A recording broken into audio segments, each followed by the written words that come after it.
and your sports network. Yeah, I've been closer to Jesus before, so can you help me out? Oh, can you help me out? Am I on my own? Am I on my own? But can you help me out? Am I on my own? Am I on my own? Or can you help me out? Can you help me out? I've been scared to look in my soul.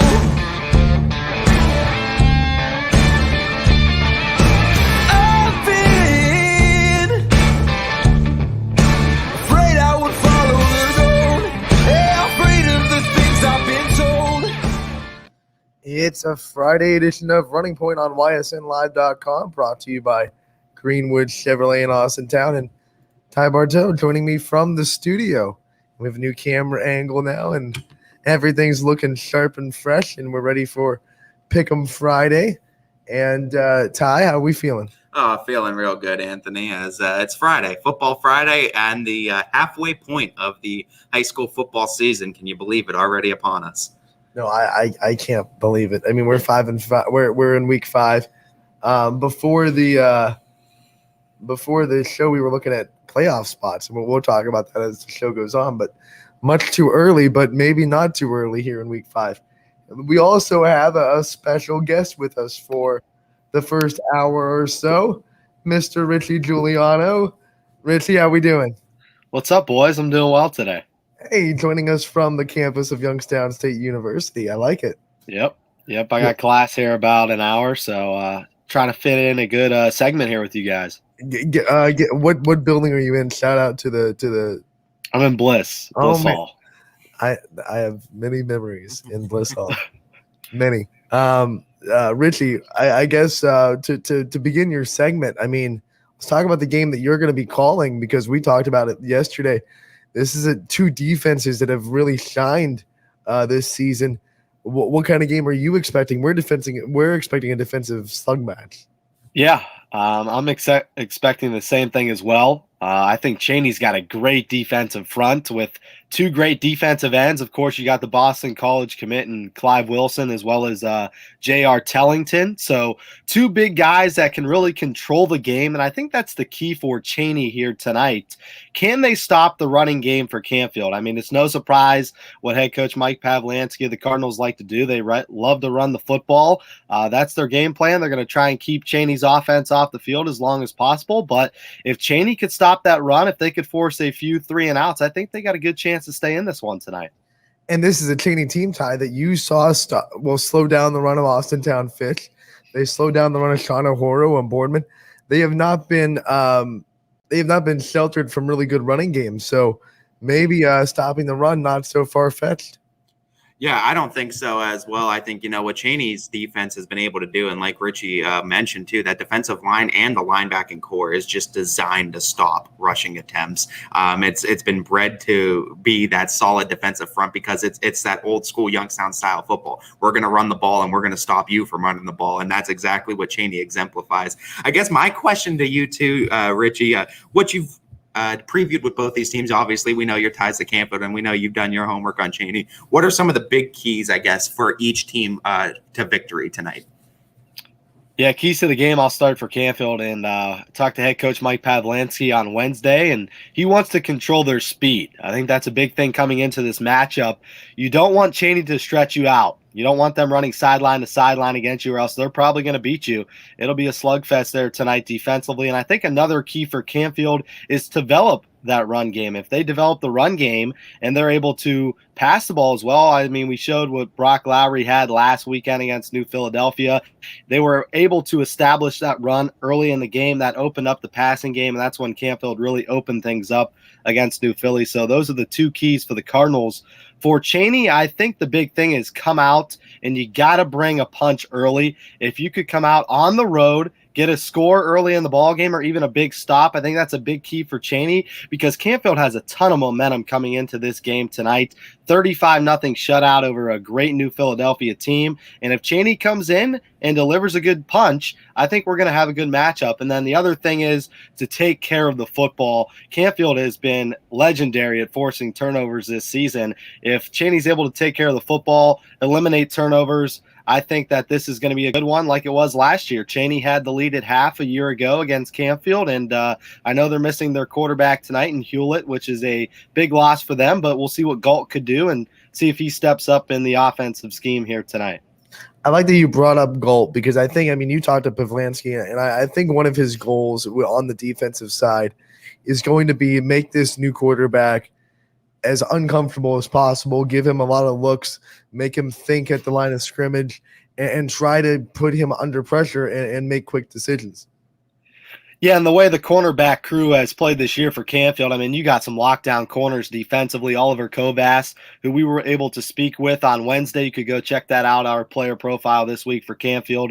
Oliver Kovas is going to guard the best receiver, Drew Carosi, and those guys are so good that they're able to bring 7-8 guys per down because of how locked down these corners have been. So I think Canfield's going to play a lot of man-to-man on the outside, and they're going to rush Andrew Galt and see what he's made of here tonight. Richie, it is Pick'em Friday, and we're going to pick this game a little bit later because it's one of our marquee matchups. But are you comfortable? I know you're calling it. I don't want to put you on the spot. Are you comfortable making a pick for this one? Do you want to make a pick? Yeah, I'm going to take the Cardinals in this one. I think without Hewlett, I think Cheney's going to struggle a little bit offensively, and I think Canfield's going to get some key opportunities early in the first half, and they're going to be able to take advantage and have a pretty decent-sized lead heading into the halftime.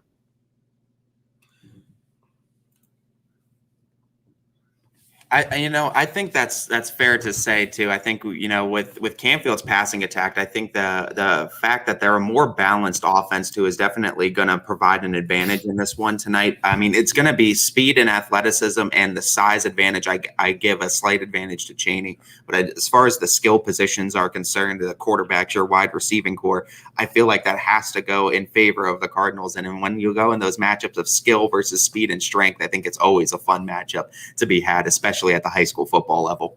Let's dive into some picks. Richie, do you want to join us for a couple of picks for a while here? Yeah, let's do it. All right, well, let's start. We'll just go into the top of our schedule here. Austintown Fitch at Cardinal Mooney, and Ty will have the call on this one. And when I'm looking at this one, Mooney's obviously been struggling this year, competitive, but haven't been able to make those winning plays. Fitch, very motivated team coming off of a loss to Ursuline. Ty, you're calling this one. How do you expect this one to go?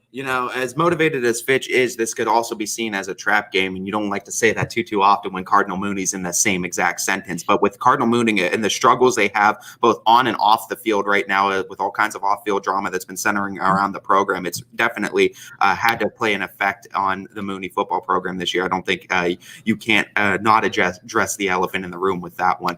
But with Fitch, coming off of a loss to Ursuline, you might be looking at this game as a way to get back on track and a way to get back in that win column. And if you look at Cardinal Mooney like that, no matter what year it is, Cardinal Mooney can definitely surprise you. As we saw, Hubbard kind of had that mentality that first half, and we saw how much Cardinal Mooney was able to surprise him before Hubbard was able to react. Fitch can't come out with that same mentality, and I think with Coach Parker, his first regular season loss now as the Austintown Fitch Falcons head coach after that Ursuline loss, I think he's going to have this team refocused, and I think you're going to see the Falcons play a lot better defense on the run, because I think that was a main point of concern for Coach Parker in that game against Ursuline.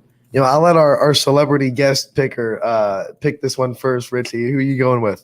Yeah, I got Fitch big in this one. I think Mooney's really struggled here in the early going, and I think Fitch is a great football team despite that loss. Heartbreaking, obviously, as Ty said, against Ursuline. I think they're going to get right back on track quickly, and I'm going to take the Austintown Fitch Falcons in a big one here tonight. Yeah, I don't believe in trap games when you talk to TJ Parker. I'm taking Fitch as well. Ty, what about you? Yeah, I'm not one that believes that Coach Parker's going to make – I think he's going to make sure that this team is ready. And, especially with the fact that it's a Mooney program, and that's still kind of headbutter rivalry for the Falcons a year in and year out. I think the Falcons are going to be able to get back on track with this one as well. Fitch sweeps the 3 picks, and we'll go on to Camel traveling to Brookfield, and it will be Alec and Matt with the call in Brookfield, really becoming the voice of the Brookfield Warriors. We were happy to have them on. We'll hear from them from 2 to 3, but reminder, everybody, Casual Sports Podcast. Ty, we'll start with you this time. Camel, Brookfield. Yeah, Brookfield's been really impressive to me for Division 6 this year, and I think they're one of those teams gave Springfield a run for their money in week 2, and I don't see them slowing down anytime soon. I'm going to go with Brookfield in this one. This is a perfect opponent for Brookfield. They're coming off of a off week because of COVID. They're coming back into action against a Camel team that just kind of struggling to find an identity. I think Brookfield wins this one. Yeah, I'm going to take the same. I'm going to take Brookfield. Camel coming in at 1-3, struggling a little bit. I was able to watch a little bit of their opening game against Valley Christian, and I really like what head coach Andy Hake brings to the table when we talk about them later on. But, yeah, I'm going to take Brookfield in this one.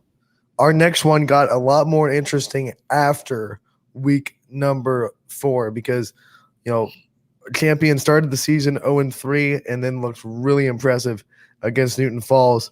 LeBray got a little bit of humble pie against Garfield, and they'll have to travel to Champion.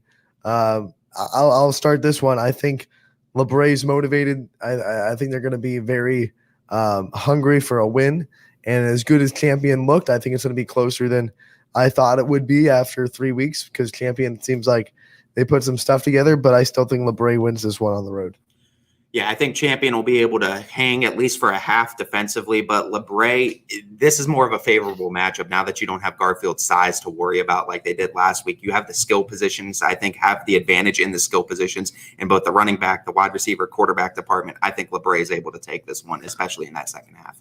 Me and Ty will pick Cheney and Canfield a little later, but we move on after them. East travels to Boardman. Richie, I'll let you start off with this one. How do you think this one's going to go?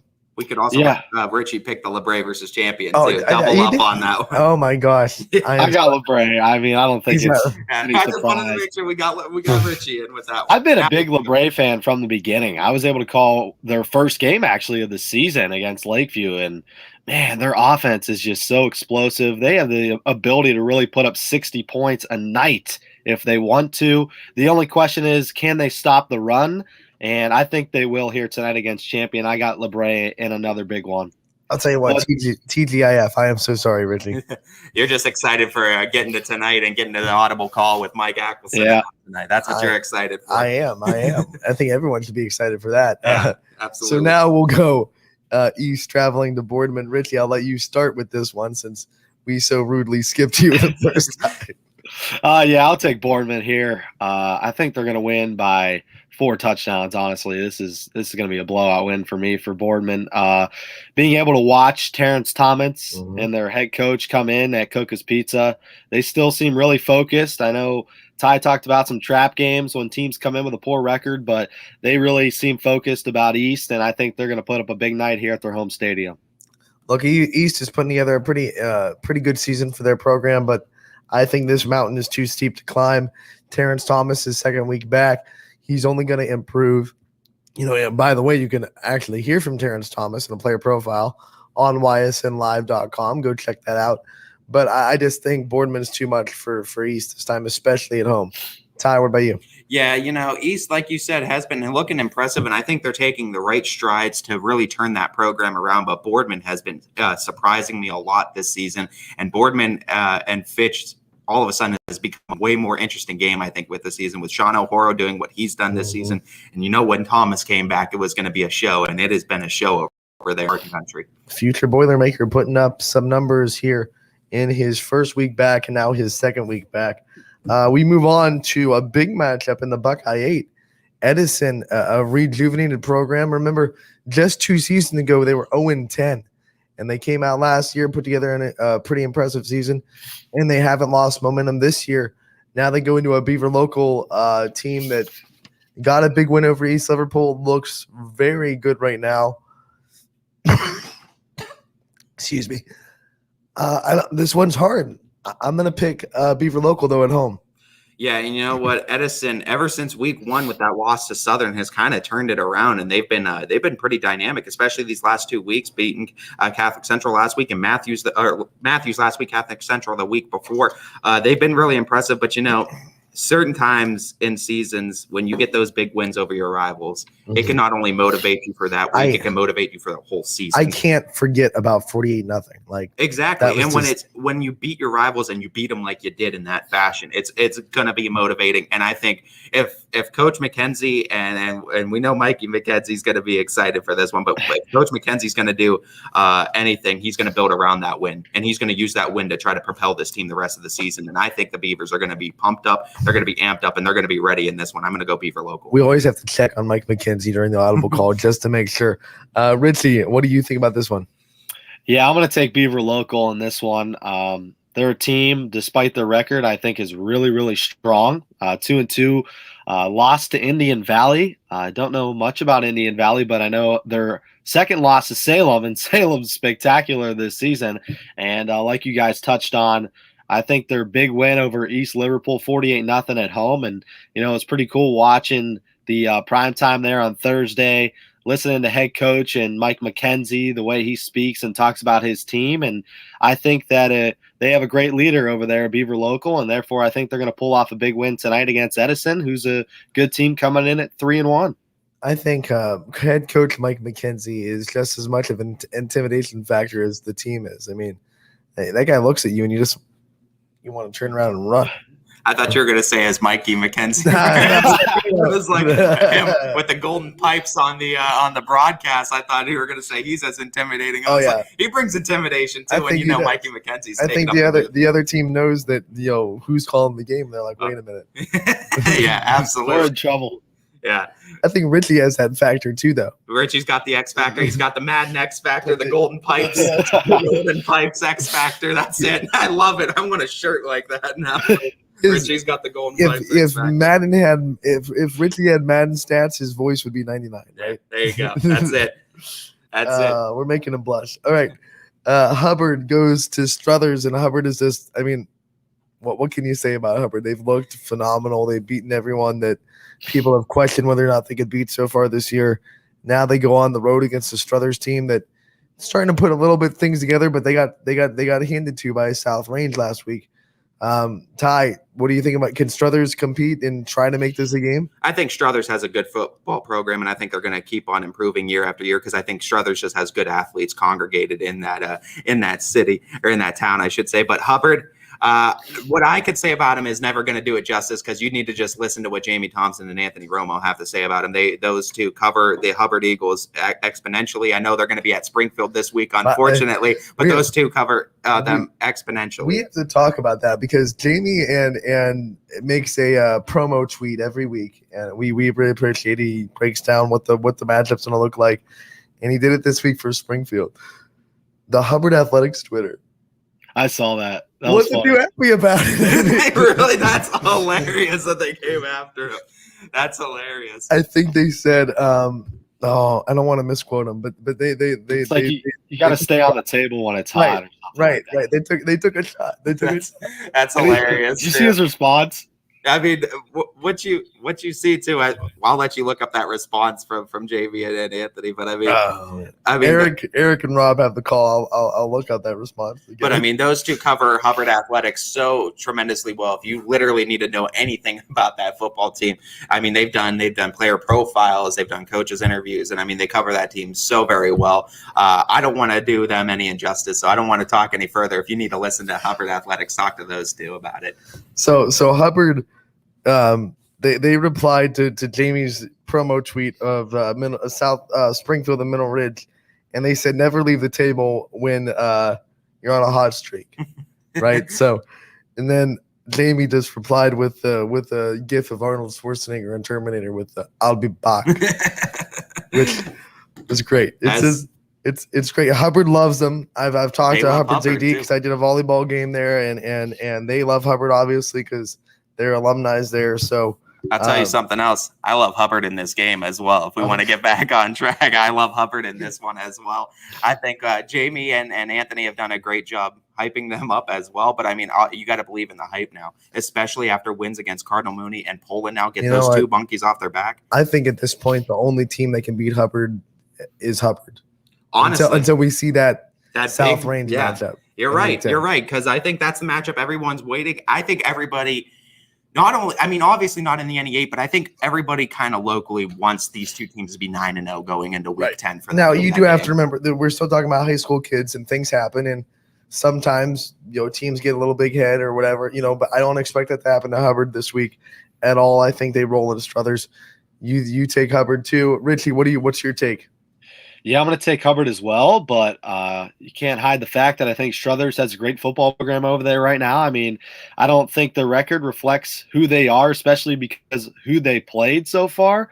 They played Streetsboro out of conference, who is one of the best football programs in Northeast Ohio. As we know from last season, they were the number 2 seed in that Division III Region 9. So that's a great football program they had to face at home. And then obviously, as you mentioned, Anthony, they played South Range, and that's just a juggernaut of a program in D4. So there's really nothing you could do there. I still have Hubbard though in this one. I think Struthers is going to have a very hard time stopping TC Caffey. We've been agreeing on everything so far. Yeah. This week kind of running pretty chalk so far. Jackson Milton travels to Lowville. Lowville's got to be not happy this week. I would not want to be a part of their practices. Jackson Milton, though, they're a team that I think on their standards probably underperforming this year. So interesting matchup in Lowville. Can the Rockets bounce back, or does Jackson Milton make a statement? Ty, what say you? I'm going to say, you know what? I think Lowville, being in Division 7, I think they're going to be able to bounce back with this. Jackson Milton's been struggling, trying to figure it out this season. I'm not sure where they're at with everything right now, but Lowville, that was their first real bump in the road, and they came up against a two-time state championship appearing team. It was like the biggest crater in the road that you could possibly run into. I mean, he called it a bump. It was more like what's a big bump? I don't know. But you know what? As deep as that crater might be and as far down in the hole as they might be, Vinny drive over it, right? Vinny Balone can man the rocket ship, and the Rockets are going to the moon. Going Rockets in this one big over the Blue Jays. I wish I had you full screen for that. Dang. Good one, Ty. Richie, you're next. Yeah, I'm taking Lowville. Jackson Milton really struggling outside the glass bowl, which was an awesome event, by the way. I don't know if you guys were able to watch that when they traveled to Toledo. Very cool that they got to play in such a great atmosphere and such a big college stadium. DJ had a great call on that one. But outside that game, they've really been struggling to find their footing, so I'm going to take Lowville. Houston, we have liftoff in T minus 10 seconds. And, Rockets all the way. Lowville wins this one. They bounce back after their tough loss at Springfield. I think Vinny Balone is just too much for Jackson Milton's defense to try to take care of. Lakeview at Girard. I don't know about you guys, but I'm a firm believer in Girard now. There were question marks after 3 weeks. I didn't know exactly what they were going to be. Jefferson game comes along. Jefferson's this new uprising program, and Girard takes that game by the throat in the first half, and then weathers this really big storm. Jefferson comes back, takes the lead, and Michael Palmer, who's up for big dog, scores a big touchdown to give them back the lead, and Girard wins. I'm kind of one of those. I'm on the Girard bandwagon now, and I think they're going to be reckoned with in this NE8. Only one loss. Don't forget about Girard. I'm going to pick them this week at home against Lakeview. Ty, what do you think about Girard and Lakeview? You know what? As much as I've been kind of repping the Jefferson Falcons too, and I've been saying that they looked really good even in that Girard game. I haven't really credited Girard as much, and that's my fault. Girard, like you said, though, weathering a storm, and I want to give Girard the credit where it's due. Now they did a fantastic job of containing Jefferson in that second half and thwarting that comeback and coming away with another big time win. As experienced good programs do. They are able to weather those storms and able to still come out with victories. Girard and Jefferson all of a sudden become, I think, dark horses in this NE8 that is just littered with so much talent. But I think that's exactly where Girard wants to be. I think it's a favorable matchup over them. I think Lakeview, though, is a program that's coming around. I like what I'm seeing on their defense. I like what I'm seeing football IQ wise. It looks like they're finally getting on the right track to build that program. But I still think Girard's just too far along in their program right now. I'm going to go Girard in this one. Yeah, Lakeview is definitely looking a lot better than last year, but I don't think they're quite there yet. Not on the road against Girard at Arrowhead. Richie, what about you? I think Lakeview's a program that's going to be pretty tough in a couple years because they're going to have some young growing pains. This is a team that only has 4 seniors on it with just a sprinkle of a few juniors there. So the majority of these kids on the offensive and defensive line are all freshmen and sophomores. Obviously, we know the growth you can take in a year span and the ability to gain weight and athleticism. So I think Lakeview is just having some growing pains this season, but in the future, I think the Bulldogs are going to be pretty well off on their own. As for Girard, that's another team that ran into Streetsboro. That's their only loss on the season. Outside of that, as we mentioned, the big comeback against Jefferson, I think Girard's going to pull off the victory on their home turf here tonight. James Martell on the comments just to clear up some confusion. Girard and Jefferson played last week. Girard is not canceled this week. Jefferson's originally scheduled game against Niles was canceled, and then Jefferson picked up a new opponent in Sharpsville. So that's what the deal is with that. So me and Ty are going to pick Crestview and Liberty a little bit later. That's one of our marquee matchups. But Richie, want to give you the chance to kind of pick this one and talk about where you think this matchup will go against the Rebels and the Leopards. Yeah, I really like what Liberty has this season under their new head coach. Their home game tonight, but I think Crestview historically has really just been a good program. I'm going to take the Rebels here, and in a little bit of an upset. I don't know if you call it an upset. Both teams are 2-2, but on the road, a tougher matchup. I'm going to take Crestview over Liberty here tonight. It's what I think right now is the computer standings hold. It's 15 versus 16. Yeah, in Division 5. It's right there, too, right on the cusp, too. So, I mean, both teams. The winner could be taking big steps in the playoffs. The loser could be on the outside looking in. It's a big game in Liberty. We'll talk a little bit more about that one later on in the program. Mineral Ridge goes to Springfield. And if Springfield looks anything like they did last week, oh, man. I agree. I will say I think Mineral Ridge is more balanced a little bit than Lowville's off. I think Lowville's one-dimensionality kind of hurt them against this Springfield team. Mineral Ridge is a little bit more balanced. I don't expect it to get as out of hand as quick, but I still think Springfield rolls. What do you think, Ty? Yeah, you know what? In that first week against South Range, I think Cue the bell. Springfield, honestly, round 1. Springfield, I think Springfield started the season asleep. I think after making it to the state championship 2 years in a row, coming up short the year before, I think you kind of just start having expectations and you start forgetting that you have to actually get through a 10-week season to do it, especially after a COVID season where it was shortened too, and you got to get back to that big show. I think Springfield was asleep week 1. I think they started to wake up week 2 against Brookfield. I think that second half especially, they started to wake up. I think week 3 against Geneva, you awoke in the Tiger, and the Tiger is pissed off. He's out of his den, and he is out to kill anything in his way. I said after that week 3 win, if Springfield won that one and if they won it big, I was going to be on their bandwagon the entire year. I'm not stopping now. Springfield Tigers in this one. Richie, what about you? Yeah, I don't think Springfield's going to lose another game this season. I think they're going to finish 9-1 with their only loss to South Range, who's a great opponent, of course, in this valley. So, of course, I got them here tonight against Mineral Ridge. No, I think people didn't give nearly enough attention to the fact that Springfield's offensive line was almost all brand new, and it took them about 2 games to kind of gel as a unit and really start to because the offensive line isn't about talent individually, it's about talent as a group. You got to play as a group. You got to make sure the guy next to you and the guy to your right and your left are all doing their job coordinated. And it was a pretty new offensive line. They look like they really put it together in Geneva, and boy, did they put it together in Lowville. And I like Richie's take. I don't think they're going to be slowing down anytime soon. No, I think the offensive line is a strong point again for Springfield. And like you said, the last 2 weeks, protecting Bo really, really well. And if you give Bo that much time to throw, you better watch out in Division 6. You give Bo time to throw, you're going to know. That's how it goes. I can rap. Okay, Newton Falls goes to Garrettsville Garfield, and we all know how impressive Garfield looked in their MVAC debut. Their debut tour in the MVAC continues. They're hosting Newton Falls.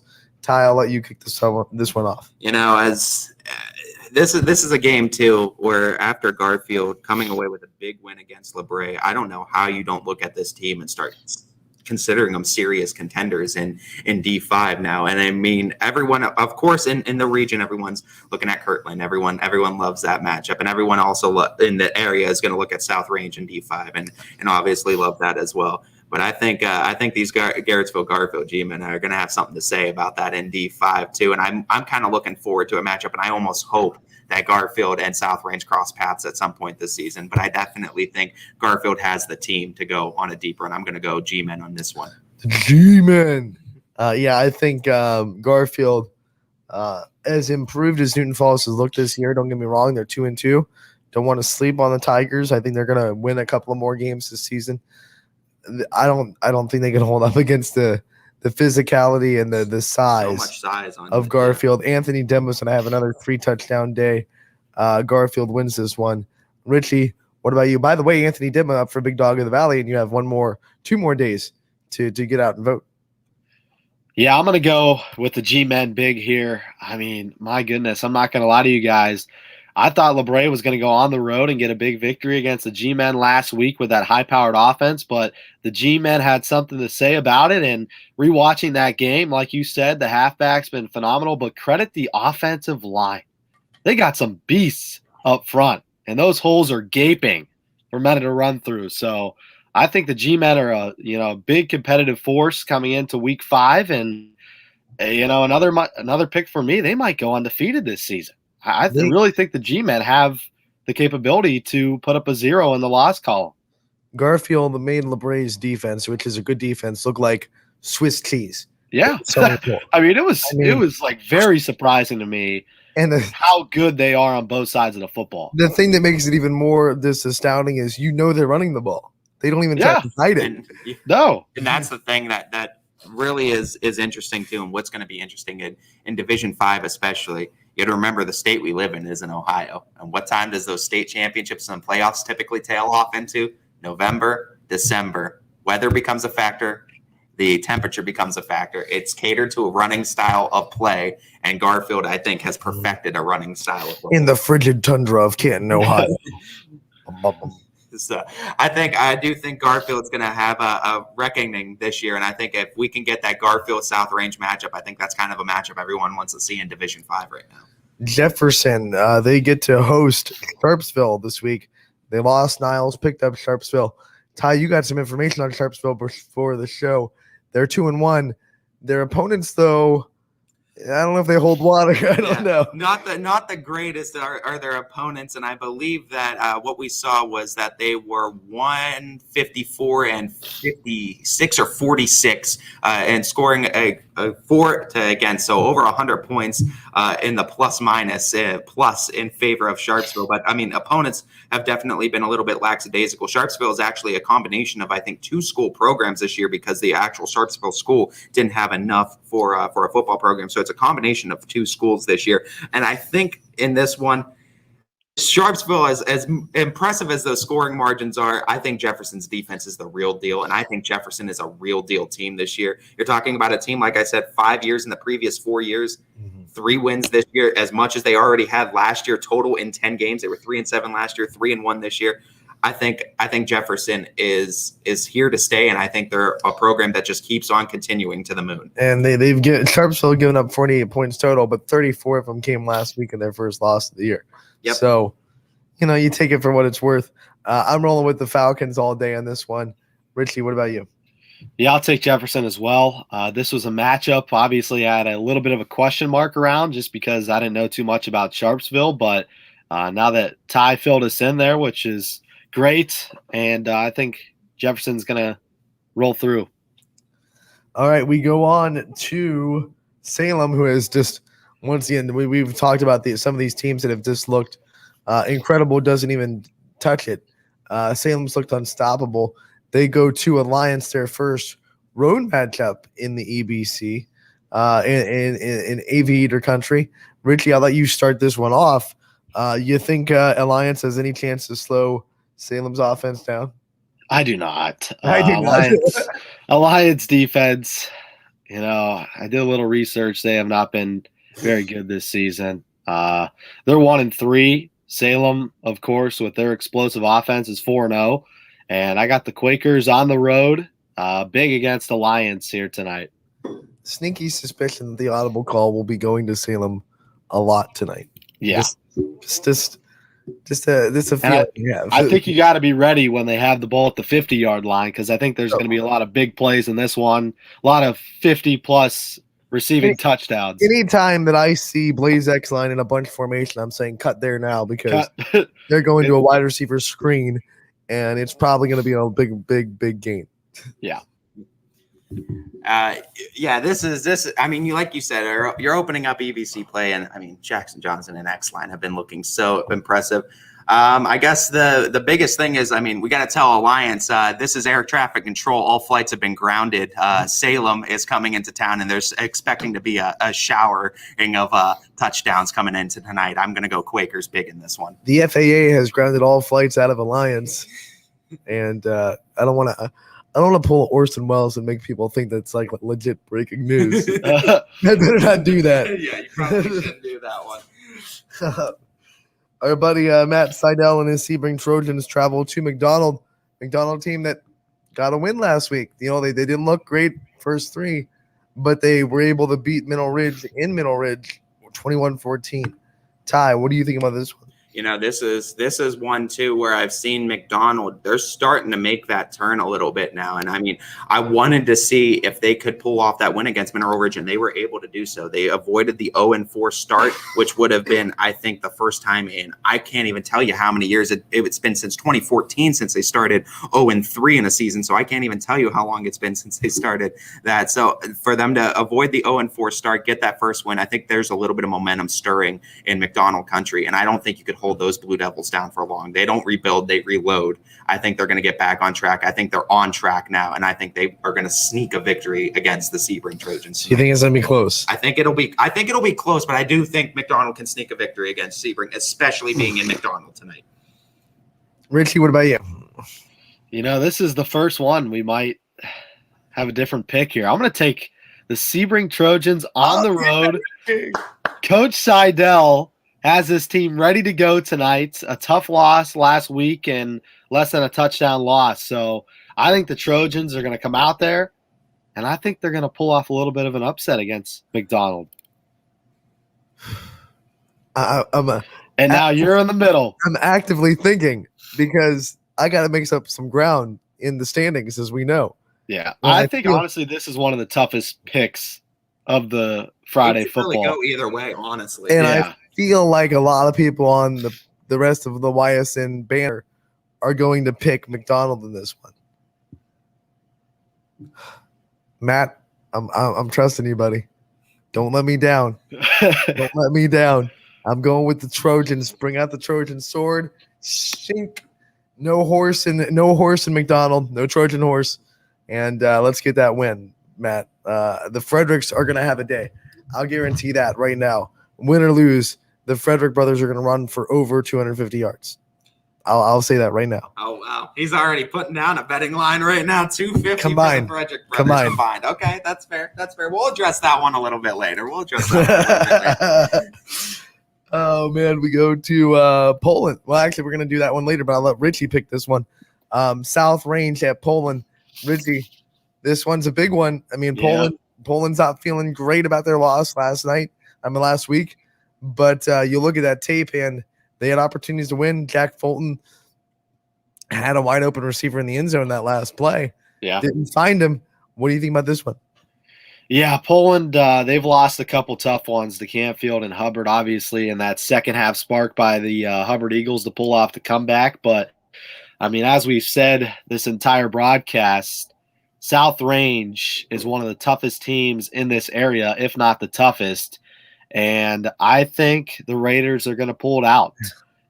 For the Bulldogs to stand a chance, I think they're going to have to stop the run. And I think they're going to have to extend long drives, convert on third down on offense. I think they're going to have to run the ball as well. If they could stop the run and run the ball, keep South Range's offense off the field, I think this could be a good one. That's the only way that they have a chance to beat the Raiders tonight. I tell you, I'm going to pick South Range. I can't go against the Raiders and what we've seen from them all year. But this is a game. I mean, Poland needs this victory. They do. And as if you're a Raider fan, you should be really scared of a almost desperate Poland team. I think they're 12 in the computer rankings right now in Division 4. And losing to a Division 5 team, albeit a very good ranked number 2 Division 5 team. I mean, then you lose again, and then all of a sudden you might be 13 and 14, and then you start to think about playoff standings and where Poland sits in the seedings and who they'd have to play in round 1. They need this game bad, and that should scare the Raider Nation a little bit. I mean, a desperate Poland team has to be a dangerous one. Yeah, and with the Raiders and Kirtland being deadlocked, Kirtland at 1, Raiders at 2 right now for their respective division, or their respective division and region, you got to expect that one loss is going to be enough because you think the other team's going to go 10-0. It's whoever slips up first. South Range has a little bit tougher of a schedule, though, I think, so that way they might be all right losing a game here. I went and got ahead of myself and gave away my pick. Yeah, you're not supposed to pick those. Yeah, yet. You did. You gave away a little bit of one, but I think maybe I'll sneak a swerve later in the show. You never know. Yeah, stay tuned. This will be one. I'll wait for my pick like I'm supposed to, but I think this will be a good game though for sure. Ty does what he's supposed to. I just break all the rules and throw out. Southern goes to Columbiana in the EOAC. Ty, what do you think about this one?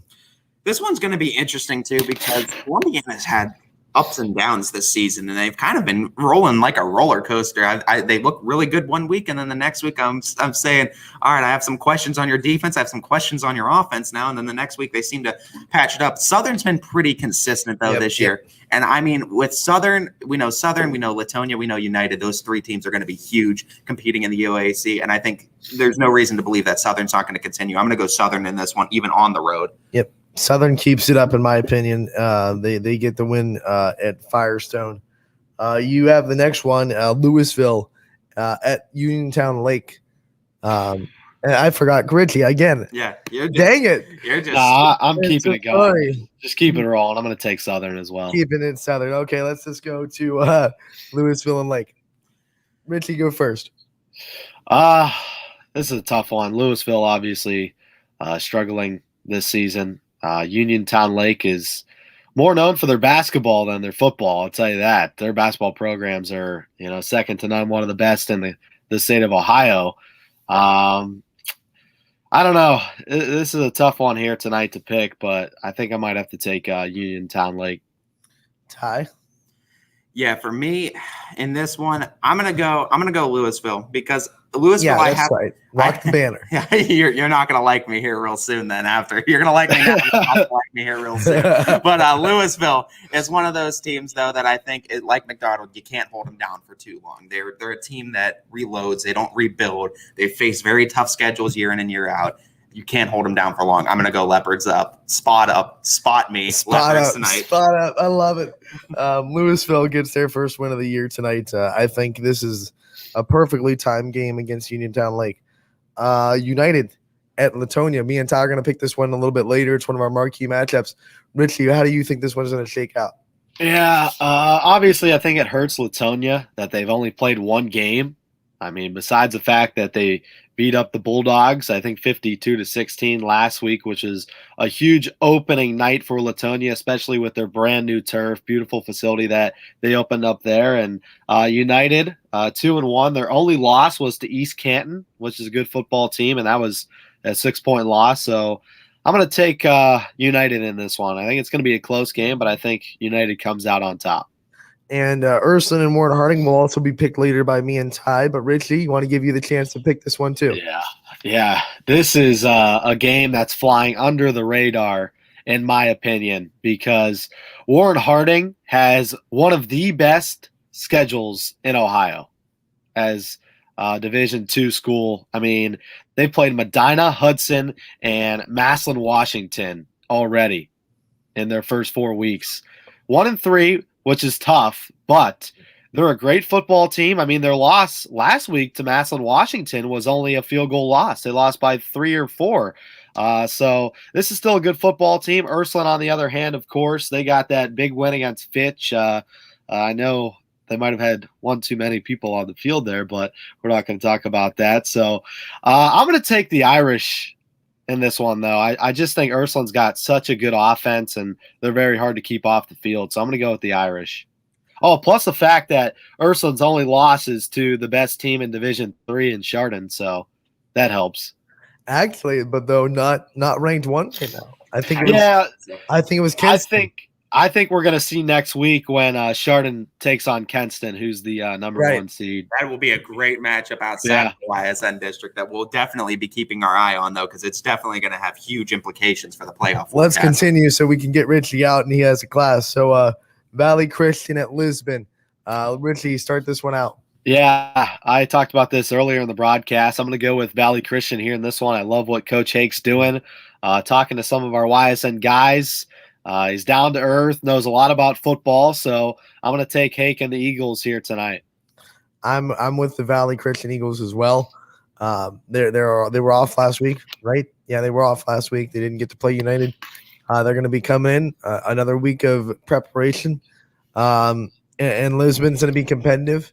But I don't think they're going to have enough to beat Valley. Valley's been very impressive, too, and I'm going Valley Christian as well. They've been one of those teams I've been quietly following all year long. I've been kind of excited to see what Valley Christian's able to do, and they've been impressive week in and week out. Waterloo at Western Reserve. And Reserve, I don't know what to think about Reserve, but Waterloo got a big win last week over Sebring. This might be one of the harder ones to pick. Sneakily, down at the bottom of the schedule. Richie, we'll start with you. Yeah, this is definitely a down year for Western Reserve, who historically has been such a great program around our area. I'm going to take the Blue Devils in this one, though. I think Waterloo, although they have a good team and they're 2-2, I think it's hard to win at Western Reserve. So I'm going to take the Blue Devils. You know what? I need some standing points, and this is one where I think I can make up some standings. I think people are going to pick Western Reserve because of their name, and I'm going to go with Waterloo to keep the momentum up and get the upset over Western Reserve. Ty, what about you? I'm going to just go with the same quote we've been saying all year long. We can't use it anymore. We're going to have to change it. Western Reserve is no longer the best 0-3 team in the area. They're the best 1-3 team. And after this week, they're going to be the best 2-3 team in the area. Western Reserve after this week. West Branch goes to Canton South. Canton South, one of the strong programs in the EBC, but West Branch has looked near unstoppable to start this season. Richie, what do you think this one? Yeah, that's what I was going to say. I think West Branch right now is just unstoppable offensively. Canton South, they're coming in at 3-1. They're still a good football program, but I'm going to take the Warriors on the road in a big one here tonight. This is a West Branch team that last year averaged over 40 points a game. This year doing well over that. It's also a team that against Marlington put up 61 points last week.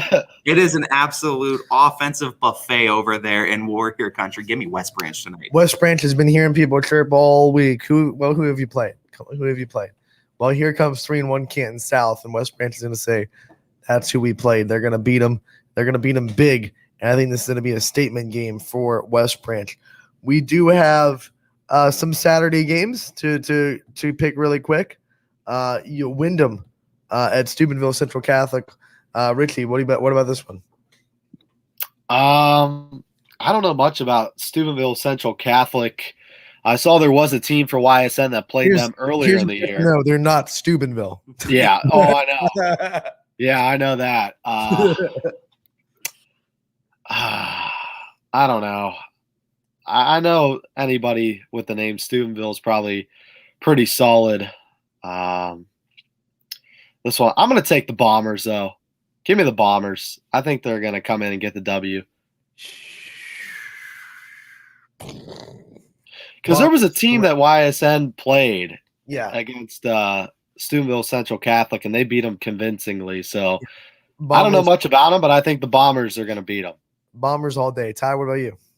Look at where the Bombers are from and give me the first 3 letters of them, and that's exactly what's going to happen. W-I-N. The That's Dub, exactly what's Dub gonna City. Dub City and Give me Wyndham. Wyndham tonight. Last one, Toledo waits at Howland. This one, Howland looked pretty impressive against Boardman, the losing effort. Richie, what do you think?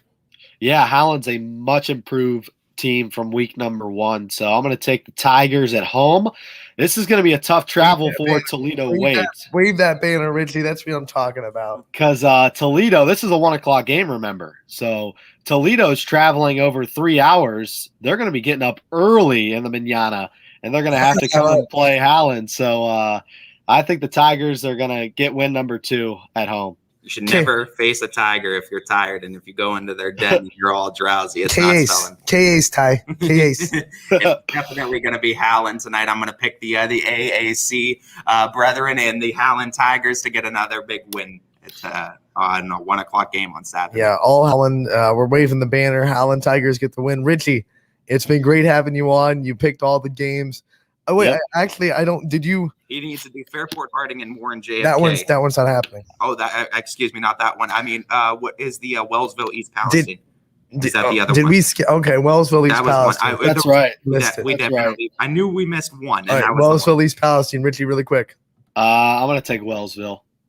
All right, I'm taking Wellsville as well. Ty. Give me Wellsville. All right, Wellsville. Interesting week. We've kind of been on the same boat. Richie, thank you so much for the time. Yeah. Get off to class, and we'll see you at Canfield. Yeah, guys, thanks for having me, and have fun tonight. Ty, have fun at Fitch. And are you in the studio tonight? I am in the studio with Mr. Mike Ackles. Yes. All right. Well, you have a blast, and I hope to tune in tonight as I'm on the call for Canfield and Cheney. I'll also have it on my phone. So, hey, good luck and have some fun. Give us a shout out. I will. All right. All right. That was Richie Giuliano joining us very graciously for the first hour. He's off to class. We're off to our first break of the day. We'll be back with more Running Point on YSN Live, brought to you by Greenwood Chevrolet in Austintown. New things happen all day. Some are good, some not so good. In today's complicated world, while you're busy working, playing, and living life, we're busy helping you make sense of the day's news. And there's only one place where it comes together with clarity, context, and accountability. It's 21 News at 6 with me, Madison Tromler, and Derek Steyer. 21 News at 6. It's what the day's news really means to you. Welcome home to a home made homier with Baird Brothers Fine Hardwoods. Inspiration starts at BairdBrothers.com and is turned into reality when high-quality hardwoods are delivered right to your home. Baird Brothers has the latest design trends, shiplap and skinny lap interior siding, antique oak rustic flooring.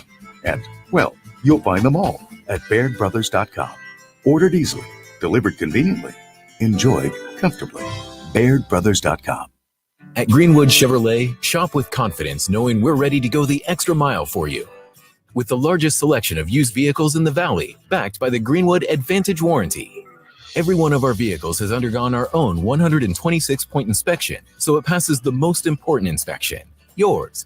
No other dealership has the extra inventory, gives you extra for your trade, and goes the extra mile for you. Only at Greenwood Chevrolet. WRS Wealth Advisors, the area's premier wealth and retirement specialists. Located on South Avenue in Boardman. Quality, customer service, and integrity. Those are the 4 words that have driven our success since 1957 at Joe Dickey Electric. Joe Dickey Electric is one Mahoning Valley landmark business that stays current with the requirements of our customers. Family owned and managed, we are an electrical contractor and energy solutions provider. Every member of our team adds to his or her skill set through ongoing training. Residential, commercial, industrial, automotive, and more. We keep ahead of the needs of our customers with a fleet of more than 50 vehicles and 24/7 emergency service, so you're never left in the dark. When looking for home design inspiration, don't just be inspired, be Baird inspired. Whether new or remodeling, Baird Brothers has the latest trends like shiplap to refresh your home. Go from inspiration to installation with our wide selection of in-stock American hardwoods. From the rustic charm of antique oak to the warmth of traditional cherry, Baird Brothers has what you need to make your home inspiring. Baird Brothers, our family's heritage, your family's home. For a great vehicle and a great experience, come to Boardman Mitsubishi today. As always, our full lineup of Mitsubishi models comes with a standard 10-year, 100,000-mile powertrain warranty. Boardman Mitsubishi, your hometown Mitsubishi dealer since 1999. Coca's Pizza, always supporting our community and our local athletes. Stop in on game day or score big and have it delivered right to your door. Check out our daily specials at cocaspizza.com. That's Coca's Pizza. We serve it hot. At Hubbard Chevrolet, Hubbard can help you get the financing you need, regardless of your situation. I'm Tony Page, and I've helped thousands of customers in Northeast Ohio and Western Pennsylvania buy a vehicle. Visit HubbardChevy.com to get pre-approved. Remember, folks, Hubbard can help.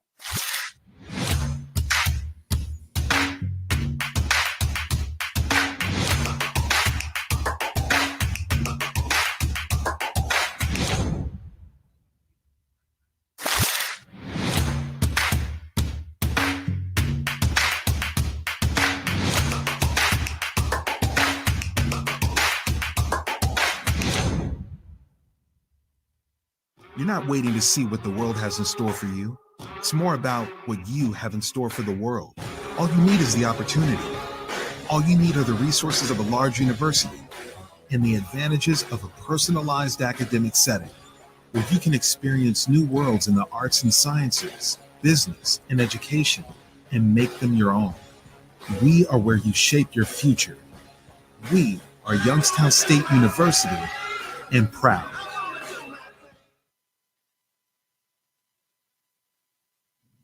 Welcome back to the Friday edition of Running Point, brought to you, headphones slipping, brought to you by Greenwood Chevrolet in Austintown. Anthony Hartwig alongside Ty Bartell, and we continue our Pick'em Friday by, we did all the ones that with Richie, but now we go back up to the premier matchups that we kind of went in depth with yesterday, and we pick a little bit more than just the game with these ones. We pick some interesting questions and dive into some matchups. And we start with Cheney at Canfield. I mean, we've talked about this game up the wazoo.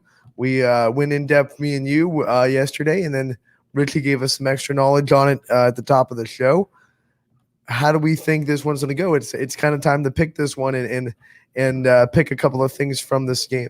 So first off, I want to go ahead and preview the question of our day because we never did get to it. Yeah. So here was the question of our day before I get into this little bit of a spiel. So our question of the day is, who is your sweetheart high school team? So in other words, we all have our school we went to, of course, Austintown, South Range for you. We know that those are going to be our schools.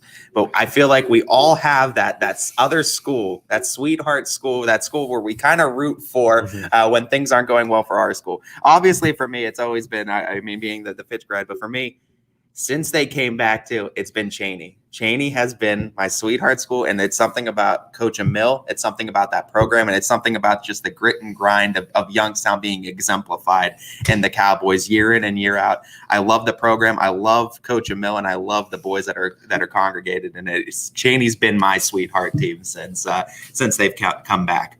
I'll tell you, it's a little awkward because they're playing each other this week. But I went to South Range, big South Range alum. But when I started at YSN, the first thing I really was doing was just covering South Range, doing South Range games with color commentary with DJ, and then doing interviews with South Range. It got to a point where we got bigger, and DJ told me, let's pick a team that you can just go and do South Range and this team. And it was during basketball season we made that decision. Poland girls team was undefeated at like 12-0 or whatever. They were having a really good year. They went to the regional final that season. And I kind of I fell in love with the Poland community. The people there were welcomed me with open arms. So with me, it's kind of Poland a little bit. Yeah. I love going to Poland's gym. I love seeing the people I know there.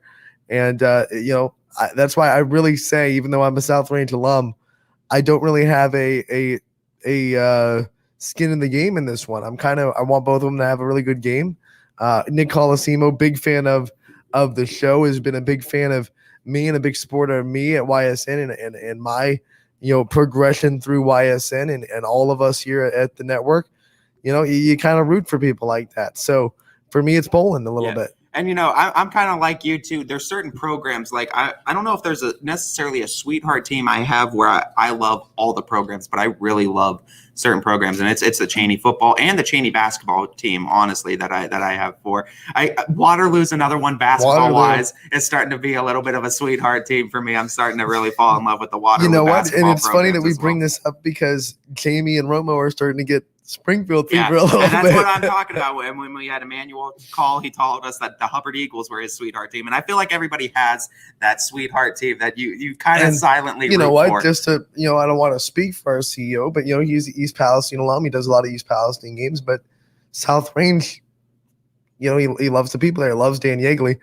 I mean, he does love the South Range home games. And so. I think we got to credit YSN to that too, because if I'm going to toot the company's horn or the banner, I think it's not only for just us, but I think for communities in general. It's kind of opened the community's eyes and kind of pulled back the curtains of other communities, and just we all realize we're kind of the same, bare bones minimum. We're all the same communities. We're the same people that support these schools, these kids, and these communities as wholes. So I think that's the beautiful thing, and I think that YSN's definitely helped us look at other programs, other schools, and say, wow, I really like what they're doing, or I really like this coach's philosophy. And I think that's definitely been a cool part of being with the company. So you've heard from us. We'd love to hear from you. The comment section brought to you by Boardman Mitsubishi is live.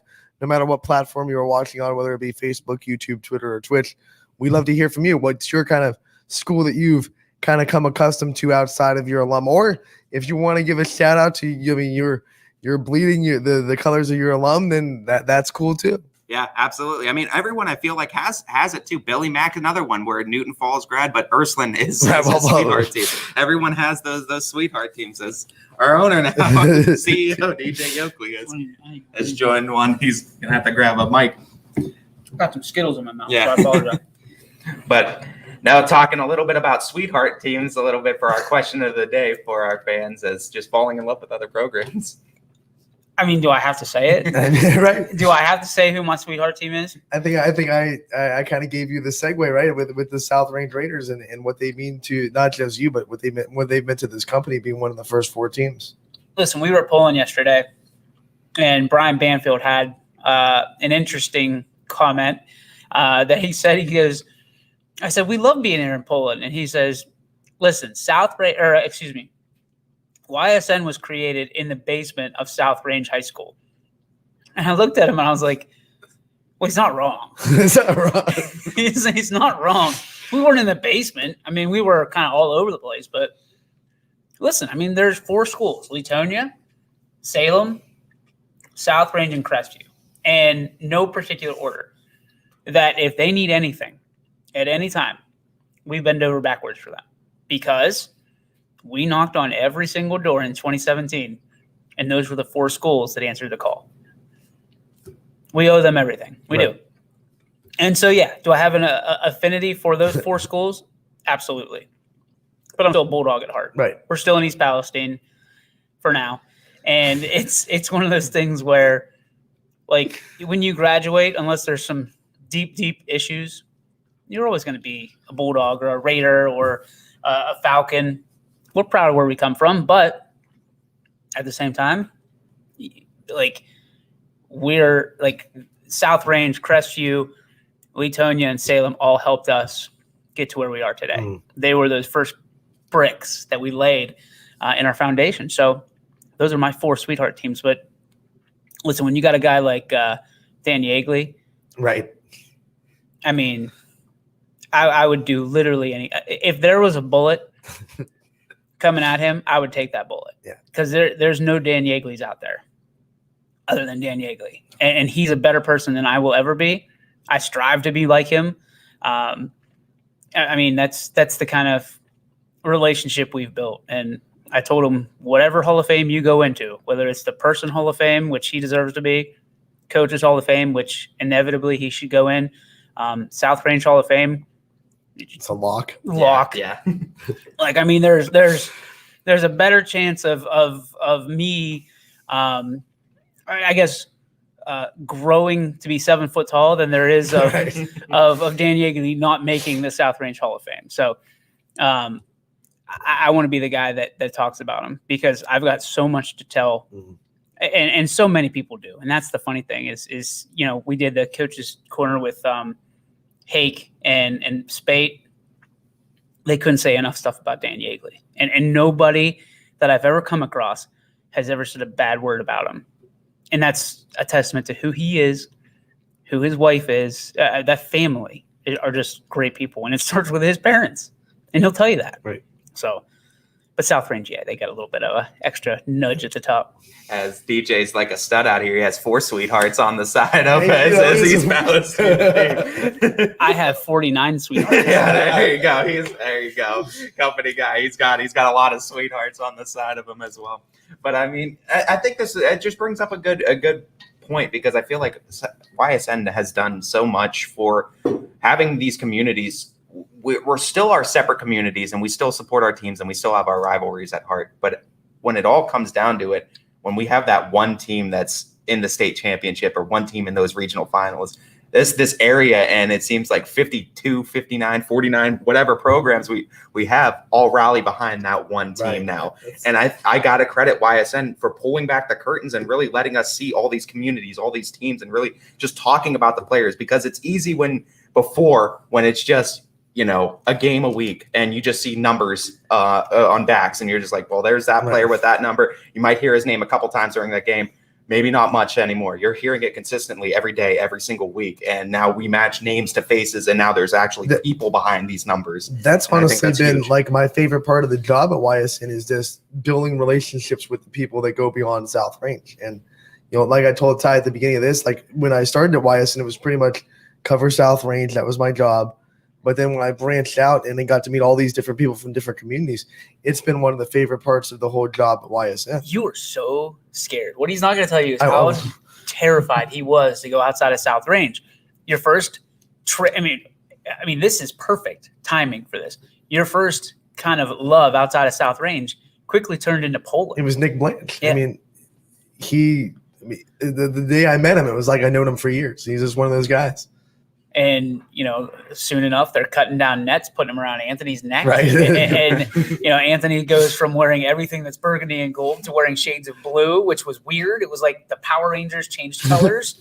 But it is. And people don't understand that. Like, I get a lot of heat from people here that, what is this with South Range? And other people, what is it with South Range? What is it with, like, listen, I have on my wall, I have a Sebring helmet, Lisbon helmet, Palestine hat, South Range hat, Crestview hat. Like, if you give us stuff to wear and represent in here, we will do it because we believe.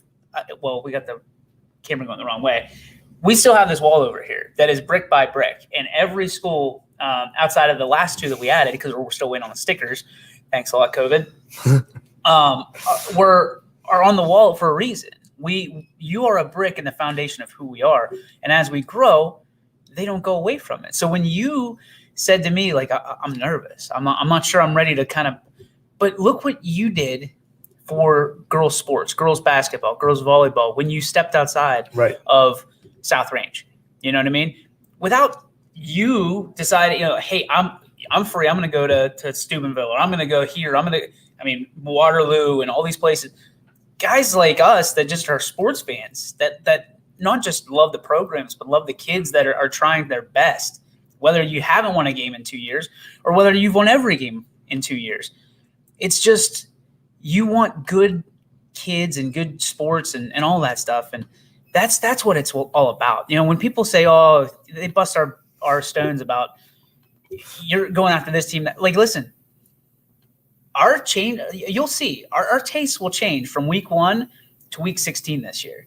Like, the way that we followed around Springfield last year, the way that we followed around JFK, the way that we followed all these teams later in the season, we know pretty much who's going to be there. We don't want to take it for granted, but we know who's going to be there when it's all said and done. So we try to get these teams that won't have that chance, or we don't feel might have that chance, out of the way up front, so their kids still get highlighted. Because these parents know, week 11, week 12, their teams are still going to be there. Their kids are still going to be going, and they're going to get highlighted on profiles and on our shows. Tell me, here, I'll stump Ty today. You ready? Guaranteed. Ty, you ready? Yeah, go on. Tell me any place in Northeast Ohio that has local sports from 8 a.m. till 10 p.m. other than YSN. If you can't give me YSN, I can't give you an answer. Stumped. Take that, Scotty. No, but in all seriousness, I mean, I wake up on Fridays probably about 5 o'clock, right? And I start building our playlist for what we're going to run today. 8 o'clock hit, and it was going up until seconds before you came on the air. And it'll go Running Point, Casual Sports Podcast, Power Hour. We'll go back into some coaches' corners. Then we go right into Audible Call. We go right into the games. Then we go right into the Joe Dickey Electric Scoreboard Show. And then guess what? We celebrate because that's a good day. We put our mark on the day. And less about YSN and more about the 49 schools that we cover. And we sit there and you guys are huge benefactors of that, from a standpoint of you're getting experience, but you're also at the front of the pack. You know what I mean? Everybody, Ty, you can't go to Austintown without somebody saying, that's Ty Bartell. That's Ty Bartell. He calls the games. Anthony, you can't go anywhere without, people talking about you. You can't go to a restaurant without people saying, hey, you're the guy from YSN. It's funny because it's a celebrity status, but nobody signed up for that. You know what we signed up for? Covering those teams. And that's the most important time and the most important thing. So you want to talk about the communities too, and you want to go into a perfect segue. You look at the big dogs of the valley too. You want to say about community involvement and community support. Over 100,000 combined votes. We talked about it. We said we want 6 digits on it. We were 78,000 last week. We said we could get over the 100,000, and they've already crushed 101,000 actually. Another day to vote. 73,000 congregated in volleyball too, as they're showing up. I mean, just these communities coming in droves just to get these kids the spotlight. And we've also, that's another thing that YSN will all say. And I mean, I think almost any announcer, broadcaster will tell you too. We're here to spotlight the kids, and we're here to put these kids under a spotlight. And I mean, when you see these type of numbers, 100,000 combined votes, that's 100,000 times somebody voted on this page. What's crazy though is a little backstory is I've been receiving calls because people's IP addresses are getting blocked because our website thinks it's under attack. So, we've had that before where somebody clicks and go. So we've tried to prevent that. So we put up measures and I won't say what school called me, but I received a call from a school that said, hey, we can't vote from our IP address in our entire school anymore. They put it on the morning announcements. Hey, you're allowed to have your phone out as long as you're voting for. and I was like, well played. And actually, there's 2 schools. One was a text and one was a call. The call was funny because he told me exactly what he put on the morning announcements. But we can't do anything. Right. That they are a terrorist threat. and it's funny, but it's not. But when you think about 101,000, and that's been up since what? Monday. Yeah, Monday. Because we announced it on Sunday, and then announced the winner on Sunday, and then the new one goes up on Monday. In less than a week, 101,000 votes. And yes, you can vote more than once. So what? If you want, that's called school support. Right. And one of the things that we've talked about, which I'll actually kind of unpeel the onion a little bit and see what you guys think. Putting together a scholarship based off the big dogs of the valley, brought to you by Baird Brothers, of course, costs you X amount per vote. And at the end of the year, we give out a scholarship, and it's all based on people that vote. That would be awesome. Wouldn't that be neat? That would be awesome too, just to give back. I mean, continuing of giving back to the community as the community continues to give to us too. And I mean, like you said, it might not be unique, but I mean, that's still set over 100,000 times. Somebody clicked the vote button on this page. I'm just saying, and I'm not trying to get greedy, but think if it's $1 a vote.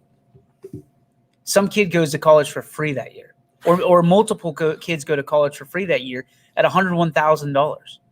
$50,000 gets you what you need of books, tuition, all that stuff. And I'm not saying that'll happen. I'm not saying it's going to be $1 a vote. But think about that. Like, excuse my French, that's the shit that we do that nobody else is willing to do, that parents are like, yeah, I'll get behind this. Now, we understand that people are going to be frustrated. But if you're sitting there clicking and you're like, hey, I'll dump 50 on this because I want my kid to win it. And listen, if your kid's getting this scholarship for $100,000, you'll probably put $100 in it. Right. Easy. Because if you're going, from my standpoint, if it's spend 100 to get 100 grand, I'll take it. I'm in. Especially with the odds too. There's only going to be a handful select of winners too at the end of the year. So you have a great chance then too. Just stuff we're thinking about. Not anything we're doing right now, because people are probably like, oh my God, I just voted 70,000. No. Send a bill. Here's the bill for that now after the word. Brought to you by YSN. But no, just you love hearing that too. You love seeing future plans and what's in the forecast for YSN going forward. And it goes past parents voting, which is what I love, because I got a text from a volleyball coach last night that said they had a student section, and every time a particular girl touched the ball, the student section was chanting "Big dog, big dog, big dog." So it goes past just parents. The students are getting involved and they're voting for their classmates, and that's what's just, I think, making the voting skyrocket. And here's the thing: it's only going to get bigger. Like we brought, at first it was just football, then we brought volleyball in the last year. I would love to bring in soccer. Mm-hmm. I really would. I don't what we need to do is we need to talk to our friends over at Steel Valley. Because they do the best job I've ever seen with soccer. And because we've talked a couple of times, I think once we make that happen, it's a slam dunk. And honestly, I believe we take over everything, because that's our weakness, is soccer. And I'm not afraid to admit it. I'm not afraid to look in the camera and say we apologize. But listen, putting us out on a soccer game, we don't know anything about it. I don't want to be a distraction from what these kids are doing. And that's the biggest thing about why. Because people get pissed. They get really upset with us about why we don't do soccer. We report soccer, but we can report it, no problem. It's calling a game. It's difficult. It's challenging because we don't know. We're not familiar, and we can study all we want, but at the same time, that's like saying, hey, go study French on YouTube, and then I'm going to give you a pop quiz, Right. and 90% of your grade that semester rides on it. It's not fair, and it's not fair to the parents, and it's not fair to the student athletes. If we're going to sit there and pretend like we know soccer or a sport that we don't know. We did the same with lacrosse. I want to do lacrosse. I studied as much as I could, and you saw me do it. I didn't feel comfortable like saying ground ball. That to me is baseball. You know what I mean? I can do baseball all day. I know baseball. I've coached baseball. I played baseball until, man, I still wish I could play baseball, But, we don't want to do a disservice or an injustice to the kids that spend that much time. And people might call that a weakness for us, but I call that a strength. Is I would rather, get somebody involved, and hopefully at some point we get some soccer announcers and some people that want to, shed some light onto the game. But I think most of them are still playing soccer or coaching soccer, because listen, coaches are hard to come by. And the other thing that's hard to come by, officials. So a lot of them that played soccer can make a few bucks, like $40, $50, officiating it. So do they want to announce? Maybe someday when their knees get bad and, stuff like that. But that's the thing. If you're out there and you want soccer covered, help us out. We're happy to do it. We just need some help getting the people in the right places to do so. And it's no doubt that this is one of the busiest times for high school sports too. And obviously it's hard for us to make sure we're working to strive for that. We want to have every single game of every single sport on the network every week. But with volleyball, how heavily involved we are in that, as well as football, as we know, we're heavily involved week to week. And it becomes an issue, I think, from week to week, also just trying to get enough people into the announce booth from week to week, because we're tied up with other sports as well, too, trying to cover other sports. And that's not trying to prioritize sports over the other. But again, we want the announcers to add to the experience, not take away from it. And I think that's the biggest I would thing. just tell people, look at where volleyball was when we started compared to where it is now. Just be patient. We'll get there where we grow. We are constantly growing. Yep, absolutely. It's scary as hell. It's scary. Like when people, hey, I want to do soccer. I'm like, oh boy.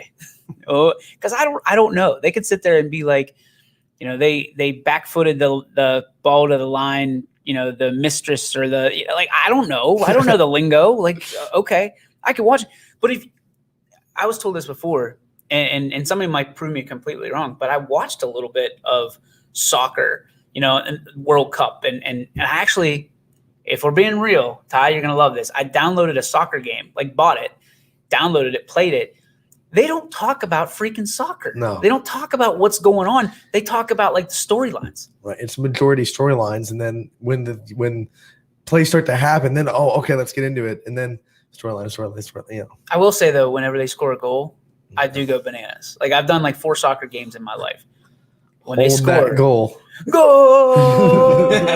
You have to. That's legendary too. You need to have a legendary goal call. Golo, no.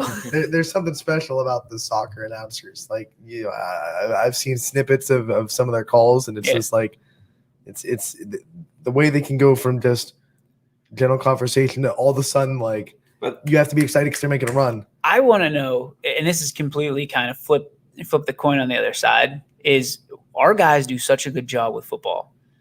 Like, that other place does 1 game a week. Today we have, 23? 22 games? So you look at that, and even if it is the GOW, we still have a ton of people tuning in to us. Right. A ton of people. Like last week? Oh, this guy and Trey. You have an Austintown Fitch grad and an Ursuline grad or Ursuline senior, and our ratings killed. And I'm sitting there, I'm like, how can anybody be watching this anywhere else? It baffles every source of, okay, this makes sense. We looked at it, I was like, there's nobody that's watching this on any other station right now. Nobody. And it's because you get a guy that is excited for Austintown Fitch and a guy that's real excited for Ursuline. And the dynamic, you know what I mean? It's everything I dreamt of. And in that moment, I was ear to ear where you were sitting, you know, man, well, you were over there, but, you know, you sit there and you go, man, this is everything that I ever hoped for. And we're getting that more and more as we go along because people realize, hey, I don't have to be Al Michaels to work for YSN, to go call a game and to check that off my bucket list, whether it's one time or every game. But I'll tell you this, I've never seen somebody come in here and do this one time and be satisfied with it. Because once you do it, it's like, I don't want to say it's a drug because this is a kid's show, but it is. You know what I mean? It's the adrenaline you get. It's the closest you're going to be to getting back on the field. It's a candy. Yeah. Kid show. It's a candy. And we're all diabetics. I'm always looking for that next big call too, and I mean that's the biggest thing. Well, You live for those. You live for those moments too. Here, wait. Spoiler alert! It's going to be in 6 hours. Yeah, it'll be good tonight. But I mean, like that was in a conversation that DJ and I had too. And I mean, you want to give a little bit of a shot to the other companies that are around too. And like I said, and week to week, you could have one versus whatever we have week to week, which is almost always over 20. Let them beat us in the head-to-head ratings one. We beat you in the other 22. That's my favorite. Go home. It's like they go, hey, we're going to go to this game. Okay, we're going to be literally there and everywhere else. So enjoy. Bon appetit. So I think what we're doing too is absolutely incredible, and I think it just continues to get better year in and year out. And I mean, like we said, we might be struggling on the soccer thing, but we try not to shy away. I mean, we've been repping the big soccer programs. We've been talking about your Howland soccer programs too, that we've been huge fans of all year long. We had Coach Britton on for the second time yesterday too. So I mean, tune into Running Point because we try to make sure we get fair coverage of every sport in every school as much as we can too. We reach out to area coaches left and right and try to get them and players on the show. Kudos to you guys. I mean, yeah, you hit the nail on the head. I mean, this didn't even happen 2 months ago. And right. Like this was something that we always had in store. You and I always talked about, okay, get more people on this program. We are more than football community. Now football is huge. Don't get me wrong, but the soccer, I mean, Howland, come on. State champs. Still unscored upon, by the way. They beat Mooney 5-0. Yeah. So you look at that volleyball. You know, I know that Come on. people are going to sit there and say I'm crazy, but I enjoy calling a volleyball game more than I like calling anything else. I do. The stat of the day yesterday with Wellsville being undefeated in the EOAC since 1,422 days. And then Coach Hauer emailed me last night, and her competitiveness is just top notch because she goes, Crestvew's been undefeated in their league since 2016. And I went, okay. Always trying to do better. Always trying to take the next that's one good down. knowing that we get to put that stat up. That's one I don't have to go and study. The caveat is they've been in 3 different leagues since 2016 because Crestvew's have been bouncing around. Oh, the ITCL, then AAC, AAC, and now the MVAC. Wow. And they've just dominated everywhere they go. I love Coach Hauer. I love the fact that it doesn't matter. She's like, I want it. We're going to be the best. And you know what? To your point too, and I mean, I don't want to get too far off the track though, but I mean, picking up the volleyball games too. And I mean, that's another thing. It's a thing that I've been trying to rep and tell other people to get into, because it's like if you like basketball and you like the stats of like baseball in certain aspects, there's no time in it. You have to win to win. You have to give your opponent their chance, just like baseball. But it's that fast pace. Stats are very similar to like the basketball standard. It's almost like a perfect blend in between. And there's some fantastic volleyball players around in this area. I love the pace. I love the pace of it, because you can tell a team that has it going. It's very similar to baseball. You can tell, because like you get into the 3rd, 4th inning of baseball or softball and you're like, they don't have it today. You get into that second set and you're like, they're not looking good. Like the passes are off and all those situations. I mean, I've learned enough now to know, and I do a ton of Palestine because obviously they're here. And I have some rooting interest on the teams, just from the Foster girls. We're very close with Tony Foster and Amy Foster and their family and their girls, and they've got 2 of them on the team. So I saw you say free ball the other day. I was proud. See, I learned when somebody explained it to me. I was like, okay, well, that makes sense. I don't know if I'm necessarily right all the time, because I feel like I'm saying it a lot, but like I make up my own language from that, and nobody knows, because again, I think there's a ton more soccer fans than there are volleyball fans. Right. And people are just not happy we're doing volleyball. I mean, they are, but they're also like, what is a dinker? And like, even my wife was like, where do you come up with this stuff? I'm like, I just make it up. Like it's a softie, a dinker, like, but it makes sense to people. They're like, oh yeah. So I just envision Mom and Dad sitting at the table and they're like, you had a really good dinker tonight. And the girl just goes, what the hell are you talking about, Mom? Making up our own stat categories and What's stuff. a softie? I love it. But I mean, just like you said too, I mean, with the volleyball, you see the untapped market with just the numbers of the big dogs. And that's why we know, like, we understand that there's the soccer communities out there, and we're trying to if we add soccer though, our site breaks. It breaks. Our site is break. And that's why we need to make sure we take the precautionary measures before we start going on. But I mean, we know that the markets and the fans, the communities are out there. And that's why we're trying to make sure they all have a platform and a voice to be heard. And I mean, I think we're doing a phenomenal job with that. And I think volleyball, you're seeing the voices that have been silenced for years prior to YSN finally coming out. What is it, 73? 73,427 with the last time I updated it too. So almost 100,000 in volleyball itself. And I could challenge that. I think volleyball can get 100,000 themselves in a week for sure. I'll bet you if those 2 schools were unblocked, that we'd be at 100,000. I really think we'd be at 6 figures at this point. You probably would be, honestly. If every player was even in voting, it's about 12,000 per player if you average it out. I'll give a little hint. If you're out there listening right now and you do get the malicious intent pop up that our website will throw up, if you turn off your Wi-Fi, you can go because it blocks your Wi-Fi. And then if you just use your like if you're using your cell phone or a device, you can turn it off and it's a completely different IP. So just FYI. Loophole. You could still get out there and vote too. So don't worry about that. There's still ways to get around it. But no, I mean, get out there and vote for Big Dogs of the Valley. Voting's still up till tomorrow, I believe. Tomorrow at midnight. Tomorrow at midnight. So you still got, like you said, Anthony, a day and a half, essentially, almost 36 hours to vote and get out there. Because I think you might be surprised at who might come out winners, but 73,000 in the volleyball room. There's a lot of votes going to somebody. So we got plenty of Skittles out in the cauldron tonight. We just refilled it. So let's put some Skittles on the line here. I think that we're at 101 right now, Ty?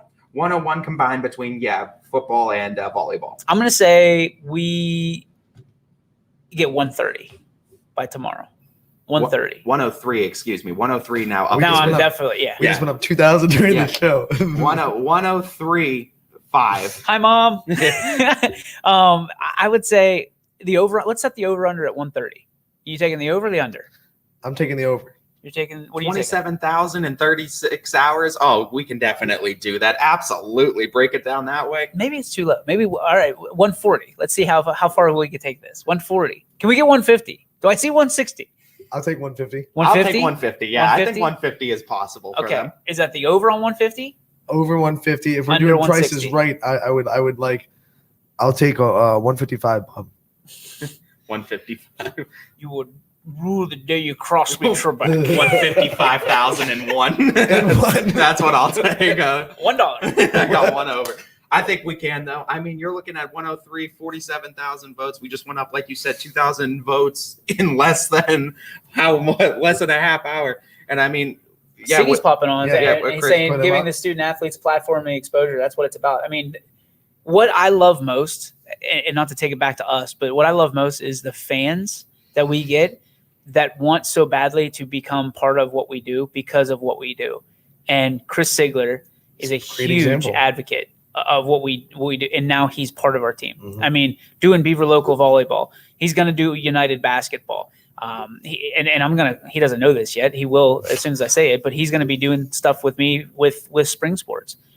He's a huge baseball fan, but which, by the way, the Pirates, we have a little bet going, and he took the Pirates to lose 100 games, and I took the Pirates to win 63. So go 63 and 99. That walk off the other night helped your cause. It did until they lost yesterday 1-0. It is a race to 9 games. Whoever gets to 9 games first wins the bet. And Siggy took the first game yesterday, so he is up 1-0 on me. I'm now officially scared. Like I've officially hit that point where I'm like, the Pirates will not go 9-8 to win out. They won't. I just don't think so. So I'm going to order his customized Pirates jersey. It's going to take it 35 weeks to get here anyway. So. Yeah, honestly, we're still getting. He might get it by the stuff start of next season. Yeah. Hey, and He might get it by the time they actually can get into the playoffs again. might take a minute, but Oh, man. no, I think honestly with what we have too, the people that have come in, I mean, just new people. It seems like every year, and I mean, great groups of people, and it's great because they're local voices and they're local people, so they know a little bit extra about the community. That maybe someone that's coming in, yeah, we can learn a lot of history, we could read a lot of history, but it's different from actually living in that community. I think the guys that are following us are a great example of that too. Yeah. Oh yeah. Alec and Matt. Alec and Matt and the other guy. I don't know his name. Griswold. I think his name's Matt. No, I forget what his name is. But the reality, and I feel bad for saying that. I don't know his name. But the reality is like you guys are veterans now. Like Right. that's weird to me because Anthony, I remember meeting you at a Wendy's. And then Ty, I remember you and I sitting down and you had a suit on and I was like, what is wrong with this guy? You know, and you know, it's come full circle and it really is a family here. And I think that's what I love about it most is like, you know, your problems are my problems, you know, and although it sucks because I have enough of those problems, Right. it's one of those situations where I wouldn't want to have anybody else in the, I mean, you guys have sacrificed so much time, resources, and things of that nature. And obviously it's a job, but it's more than that. Like when you really dig into it, it's more than that. And it can be a job for you, but it can also be a lifestyle. Like I feel like you guys are so excited about just tonight. And you're just going to be sitting over there Right, watching watching football, games. you know, you're going to be calling it. So I know how dug in you are. Like he's amped up. You can't even give him an energy drink right now because he'll have a heart attack on the way to the game. But I think that it's exciting for me to watch kind of as a proud parent and just sit there and go, man, this is cool. And I think Ty would agree. Like you can't do this if it's just a job. And no, it's not just a job to Ty. It's not just a job to me. It's not just a job to you. But no, this is my you know, legacy. This is right. it. I mean, this is we've gotten here faster than I ever thought possible. And I can point at technology all I want, but I think it's guys like you and I mean, you look at the Power Hour crew, you look at Alec and Matt, you look at everybody across the board on our roster. Everybody believes in what we're doing, you know, and everybody's got ideas. And, you know, the toughest thing about leadership is it's not always going to be your idea. And you've got to prop the guys up or prop the gals up that have those ideas and let them go. And being able to have guys like Dave Dees at Kent State University, who's a great leader. He's the dean of students at Kent State Columbiana. That guy is teaching me so much about being a leader, and it's okay to, give other people credit. And I feel bad a lot of the time because people look at YSN and they see my face. Like, that's not the intention at all. It's how it had to be to start it up. Now I love that, Mark Roth is absolutely head over heels in love with Ty because he's the voice of Austin Town. He's in and oh, don't you dare! How dare Mark you? Roth would be my dad if I didn't have a dad right How now. dare the voice of Poland over there talk about you? Like, I mean, listen, you talked about Nick and how much he loves you and adores you, and like when you become embedded in the fabric of a community and you become that voice, sometimes you luck out. I mean, you go on those great runs and you There's Mark. there he is. On time and on target. Always on cue, Mark Roth. But it's one of those things where I love that, Springfield adopted Jamie and Anthony. I love that Hubbard still they were heartbroken to hear them rooting for the Springfield Tigers. However, they were so proud to have them be the voice of Springfield. I love the stories, when tragedy strikes, triumph overcomes. We get to tell those stories. We don't tell the BS of, this person's suspended, this person's getting fired. Like, it doesn't matter. It does not matter to us because in the overall grand scheme of things, people come to us for good news. And I'm happy for that because not that we're a fluff network or we're anybody like that, but listen, we want your kids to succeed and we try to help them succeed at every turn. We're not there to sit there and tell them that who they're not. We are telling them who they are.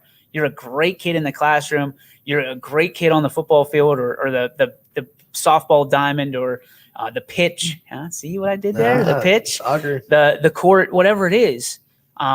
We want to encourage them because nobody gets anywhere by telling them what they're not, unless you got the chip on their shoulder the size of Texas, like this 5'4.5" guy right here.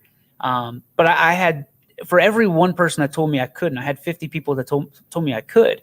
And I want to be that for you guys, like how many people told you couldn't, look up and down our roster. Like nobody's going to get the call for the Olympics until we host it. And that's what I pride myself on is as many people as we have on our roster. The idea is letting them know that these kids are the future. That's going to be a doctor one day. You want to talk shit on that kid right now because he struck out 3 times? Well, wait until you need him in an emergency room and he goes, "Oh yeah, you're the guy that told me I stunk." See how that goes. Nope. So I mean, and honestly, it's fun to talk about it, but like I love being able to support these kids, these student athletes, and whatever sport they are. And cheerleading to me is a sport. Being able to have the cheerleaders of the week like we did a couple years ago, it's great. It's awesome. We're going to start a thing with Myers Family Insurance that is, why I love sports or why we love sports. You and I did that on our own, for the past couple of years, and now it's going to be sponsored. People want good, solid news and happy stuff because don't turn on the TV. Don't you dare turn on the TV right now because you are just going to be a miserable person. Unless you're putting YSN on your TV, then go ahead. We're not a TV station. No, but you can unless you want to turn hook on channel 21 WFMJ, our proud partners. Yeah, there we go. You can hook us up to a TV. In blackjack, anything over 21 is a bust. So you gotta stick with 21, absolutely. But no, I mean, you want the doctor analogy too. YSN is one where we take that surgeon's code. We don't want to perform on something if we don't want it to be worse. We won't perform on it at all if it's going to make it worse. We want to make it better. We constantly are looking to leave things better than how we found it. And I think the biggest thing is with what we're doing, why we report just the good news and why we stay away from the bad news is because of just that. Think about when we were in high school. We talk about this and how cool this would be when we were in high school playing sports. If we had this platform for people. You don't want to put the bad news on it because you think about also when you were in high school, you wouldn't want people reporting that. You don't want people talking about the bad news or talking about what's going on in your life or any drama or even what's going on the field if you had a bad game. We're trying to build kids up. Like we said, we want to give these kids a spotlight because we want them, help them. Some kids, even with YSN too, are able to get scholarships to colleges because they're able to see these films, and coaches are able to push what we have too. So creating that brighter future for the next generation is like DJ has said too, so perfectly, is what we're trying to do here for YSN, and I think we're doing it fantastically. I need to go set up the boys for their 2:00. So we got some picks to make too, bud. Make those picks. Go Bulldogs! As we love having DJ in as always too. Got a chance to talk with our owner for half hour or so, and in that time, 104,000 now votes on the big dogs of the Valley. I think they're watching and they're saying, "Oh, get out there and keep voting." But I mean, now we're gonna have to. We got 20 minutes until Casual Sports Podcast. We're gonna have to rip through some of these picks a little bit and start picking a little bit quicker on what the things. You know what? I think we've talked enough about Canfield and Cheney because we had Richie on. We talked about it yesterday. Let's just make our picks: Canfield versus Cheney. Who do you have? Cheney is my sweetheart team, but Canfield is home, and Canfield looks mad. I love my sweetheart, but I'm with my true love tonight in the Austintown Falcons. I got to go Canfield tonight. I'm sorry. I love my sweetheart, but I'm with my true love tonight, and I have to go. I have to say Canfield's going to pull this one off. I think Canfield's just got a lot on it, but I think Cheney is going to keep it a lot closer, and don't be surprised if Cheney wins this one tonight. I'm going with Toby Keith. I should have been a Cowboy. I really think the difference in this game, and I think listening to Coach Pavlansky, and he knows this could be a difference, is going to be Cheney's ability to use their speed on the outside of the field. They're not going to try to run right at the middle against Canfield. That's silly. Don't try it. It's like what's the definition of doing the same thing over and over again and expecting a different result? It's insanity. They're not going to do it. They're going to run outside. They're going to use their speed and their ability. Their defense is going to keep Canfield quiet enough. I think Cheney wins 24-21. 24-21. He's given the score. I'll say 21-17. I'll say that Canfield can prevent that last touchdown. Cheney will be on a drive. I think Canfield will get the last stop, though. All right, we move on. I have to bring up the schedule again. I am way off track. As I believe the next one, we have Crestview and Liberty next. Which, this is one that was hard for me. It really was. These teams are so similar. That's why it's so hard, because they're both pretty balanced on offense. They both have strong defenses. They both have quarterbacks that are efficient. And they both struggled a little bit this year with playing complete games. I've been riding with Liberty all season. I believe in what they're doing. I believe in Coach Simon. I like DC Farrell at quarterback. I like Ventures at running back. I'm going to go with the Leopards tonight at home. I think. Well, here's actually an interesting question for you, because I want to do that. Do one of those stat lines, because this one, a game a lot about defenses, and I feel like teams are going to be playing in short fields. Who do you think, which team is going to have more all-purpose offensive yards, Crestview or Liberty, at the end of the night? Because we know certain defenses are going to give them short fields, so you might not have opportunities for yards, but you'll have opportunities to score. But who gets more yards offensively, Crestview or Liberty tonight? This is going to sound weird because I picked Liberty, but I think Crestview will outgain them. I think the difference is actually going to be Liberty's ability to take the ball away, force some turnovers, maybe in the red zone, to end some Crestview drives. And that's kind of where I'm kind of been torn with this one, because I love Crestview's ability to pass the ball, because I love what Cusick is able to do under center for the Rebels. But Liberty's ability to create turnovers, it worries me, because, if you take Yerke out of it, who's stepping up for Crestview? And I mean, that's a challenge for the Rebels. That's a challenge for you. Who's stepping up for Crestview tonight?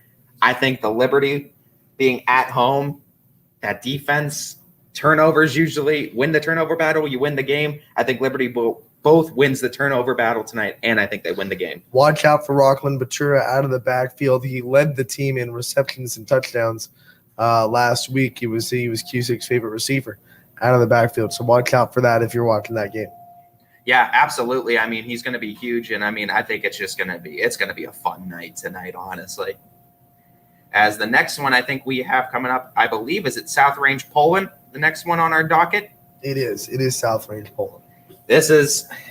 We had Richie pick this one a little bit earlier. It's scary, anytime you need, or anytime a team comes in and they need a win, and Poland And home too. Yeah, and it seems like now more than ever, Poland needs a win. But in saying that, I guess the big question is, and here's the big question: South Range over or under 100 yards combined rushing tonight against Poland? Oh, over. You think over? You think they could get the 100 yards? Okay, we'll go a little bit more. Over or under 150. Oh, now you're pulling a detail. Well, we'll go 150 then. If you're so let's see how high Anthony will go. Cause you're just talking like rush yards, no matter who's doing it. Just rush yards, plain up. Yeah, we'll go rush yards. Over 150. You think over 150? Because TC Caffey had 190 himself last week. That's fair, and but I was looking at that too. And I know TC was having so much trouble against the Poland defense. And they were able to this year. All he did was they just said, we're going to run to the outside of Poland's defense. I don't know if the outside. I can't imagine Poland's going to make the same mistake twice, 2 weeks in a row. It's hard because, like, you call it a mistake, but it's just like, what are you going to – it's Dylan Dominguez. I mean, what are you going to do? I understand who it is. I understand who's running the ball. Oh, man, it's like saying you're not going to let Jerome Bettis score at the 1 yard line. This, as much as I do think this Poland team is a scary good defense.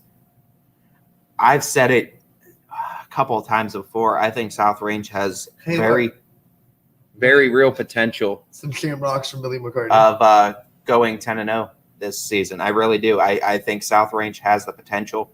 And you could take this as a little bit of offense, Poland, and maybe it'll make you come out and play a little bit better. I know they used Billy Mack in LeBray last year, but I think as far as Poland's concerned, I think you're right. I don't think they have a defense that could stop South Range, and I think if there's anybody in the NE8 this year that's going to stop South Range, it ain't a Bulldog.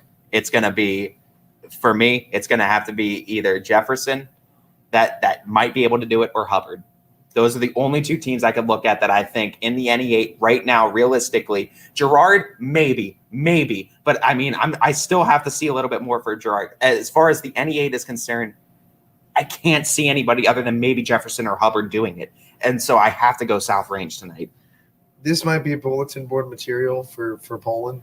And I love Poland. Like I've said, I have nothing, no problems with the Poland Bulldogs at all. I have a sneaky suspicion that South Range might run away with this one. Because, Hubbard first half to second half was just night and day. And all of a sudden Poland's offense couldn't do much and their defense was given up. If it's second half Poland goes in the first half of South Range, and South Range's defense doesn't get talked about nearly enough, by the way. I don't know. That's a bold prediction by you, too. You're obviously confident in the Raiders tonight. South Range, the way they've looked this year, I don't think it's a knock to say we got beat up by them. They've just been on a mission. Poland's a little bit shaking right now. They're teetering. I know they need this win. That might make this close. I wouldn't be shocked if it's close, but I have this sneaky suspicion that this is a statement game for the Raiders on the road. I don't think Dan Yeagley will pull any punches. I don't think he's going to say, oh, we're up 21-0. Let's just let off the gas pedal. I think South Range might roll in this one, which would shock most people, but the way the Raiders look, I don't know. I don't know if Poland has the offense right now. It's starting to there are shades of possibilities of a Raider win by a lot. Well, I will say in this, I'm going to say Raiders by 2 scores at least. It's 2 scores. Wow. And as much as we've been talking up South Range, you got to look at this, though. It is home, too. I mean, we have already made our picks. It's done and buried. What if Poland wins? I can say this. If Poland wins after that, I will wear Poland next week. All right. That's fair. I have Poland stuff. I'm looking at you, Poland, though, and I'm saying win or lose, I think Poland still is in good position for playoffs because they haven't even played. I will gladly be proven wrong. Poland has not played a division down or even a team in the same division as them this season. It's all been division up. They played 2 Division 3 schools, 2 Division 2 schools, D3 in Canfield and Hubbard, D2 in Howland and Louisville, or D3 I think in Louisville as well. Louisville might be D3 as well. Louisville is D3. So 3 D3 schools and a D2 school as a D4. Poland's 2-2. This is the first time you're facing down a division, so it can hurt you, though. Is it, though? I mean, like, yes, South Range is technically down a division, but yeah, I mean, computer points wise, it's going to matter in the run, but that's why Poland needs this so bad. Yeah, because they're sitting at what, 12 right now and 4. And then you got Niles coming up next week, which is Division 3. So if you could pull off a win, you got 3 wins against D3 teams. This loss could really hurt. It can, but like I said, what if Poland wins? So who are you taking? I took South Range. Okay, I took South Range. I'm just saying, don't count out those Bulldogs. I think it'll be close. We're taking South Range. I wouldn't be shocked if it's close, but like I said, I had this very sneaky suspicion that this might be one of those statement games for the Raiders. Very well could be, and boy, oh boy, if they do make that a statement win tonight, that is going to raise, I think, everybody's eyebrows, including Kirtland. United versus Latonia is our next marquee matchup. This one's interesting because United coming off of a week canceled, Latonia just basically starting their football program again. It's going to be very interesting to see who got the advantage in this one. I mean, both teams are going to be rested up. Both teams are going to be healthy. For me, this one's one of the tougher ones for me. And you know what? With it being at Latonia, I think the fans have been wanting this football season. United's looked good this season, and I don't want to discredit them. This is a battle of 2 teams that were at the tops. I feel like United has lost the most out of United Latonia Southern, who was at the tops of that EOAC last year. You think United lost the most? I think if you compare them, I mean, yeah, you lose Marco Ferry, which and is Lennon, by the way. Yeah, Latonia lost. I understand that, but you look at what I know United lost their quarterback too. I mean, yeah, they both lost. They lost a lot, and I think if you look at it, yeah, Marco Ferry was a huge loss. Lennon was a huge loss for Latonia, but I think out of everything, Brutus Ogilvie was huge overall too. So I got to go Latonia in this one. I'll go opposite. You're going opposite on that one. You're going the United. The other U. I picked Ursuline last. Well, we got another U. One more pick to go. This time, fly like an eagle. No copyright claim. I'm good. Yeah, I just think Grant Knight is not being talked about enough because he's a converted wide receiver to quarterback. He's putting together a really good season. And I said this about United earlier this week. What I really like about them is they are a team full of kind of role players. Players that don't get in the articles a lot, players that don't get into the stat sheet, but they're just going out and doing their job. They're executing, and some players have different roles every week. And I kind of like that team aspect that United is bringing. Yeah, and I mean, they do have a very good team aspect, and I'm just curious to see how far it can take them because you not only have lost Brutus Ogilvie, but you also lose Keaton Baker, and Keaton Baker was one of the better wide receivers, and I think he led every major receiving category in the EOAC last year. United's still finding out ways to win, but I think Latonia is just going to have a little bit too much pumped up about. One more, if I'm not mistaken, before we close out the show. We have Ursuline and Warren Harding. I'll let you start this one. Ursuline impressed me last week. They did. I mean, the run game of Ursuline, the passing attack, it was all very impressive, and it was all against a Falcons defense that don't you dare swerve them right now. Aforementioned that I thought that the Falcons defense was going to be able to handle not only the run but the pass game of Ursuline, and to come into Falcon Stadium and pull off that victory with 12 guys on the field. You still were able to pull off a victory against a Division II team, but now you're going up against the Division II team that the Falcons can't get over and that have had the Falcons number year in and year out. We're not going to do it. Irish, you're ranked number 1 to start the season. You're still ranked in the top 10. It's going to be a great season. I think the Irish are going to be in state title contention at the end of the year. But the luck stops tonight. I'm picking the Raiders. At Mollenkopf. Hold on. He's got to make a trip again because he's going to have to go grab something here. Oh, boy. Here's the prop. You know what? Ty, that pick and that swerve was so filthy. I need some Clorox wipes to get rid of that stain. Because it's nasty. It's nasty. You gotta clean off everything. Look at this. This is nasty. Oh, get this. Get it all out of here. Ursuline wins big. We'll be back Monday, 12 to 2. Don't go anywhere. Casual Sports Podcast next.